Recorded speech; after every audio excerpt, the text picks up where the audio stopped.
The Honda Civic Touring matches the Civic hatch up to B-pillars, and has the same wheelbase, but is a considerable 235 mm longer in rear overhang. Far from distorting the hatchback's design, however, it could be said that the Estate offers the more balanced aesthetic of the two, and it's much more interesting to look at than rivals like the Volkswagen Golf Estate and Skoda Octavia Estate. Despite that wedge-like profile, the Civic Touring boasts a class-leading 624 liters of boot space below its retractable, stowable tonneau cover, including 117 liters beneath the two-stage false floor.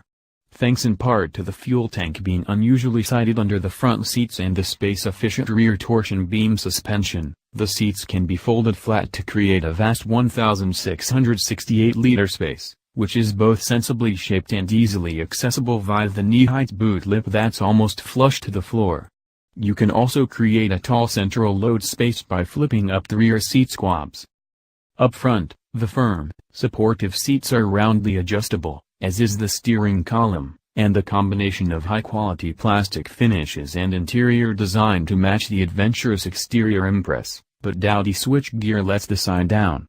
A 6-footer can sit behind another with just enough legroom and headroom, and visibility is pretty good considering the car's rising glass line.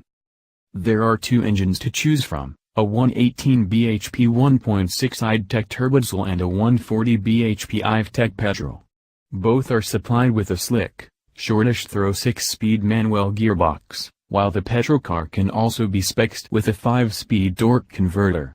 The diesel costs £10.10 £12.10 more than the manual petrol, but is over 60% more fuel efficient, 72.4 to 74.3 miles per gallon against 43.5 to 45.6 miles per gallon, and also emits far less CO2. 99 to 103 grams/km against 146 to 149 grams/km, so most will soon recoup the premium. The oil burner is the better performer, too.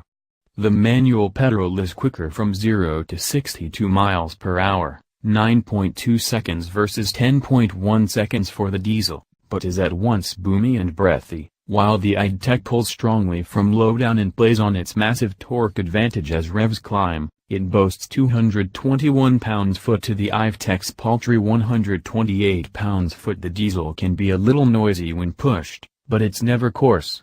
The brakes are amply effective but feel a bit wooden. In all cases, however, the dampers retain healthy body control, and shouldn't be overly blunted by a boot full of clobber. The steering is light and responsive away from the forgiving center, although the petrol model's weight-saving blesses it with a fair bit more pointiness than the diesel.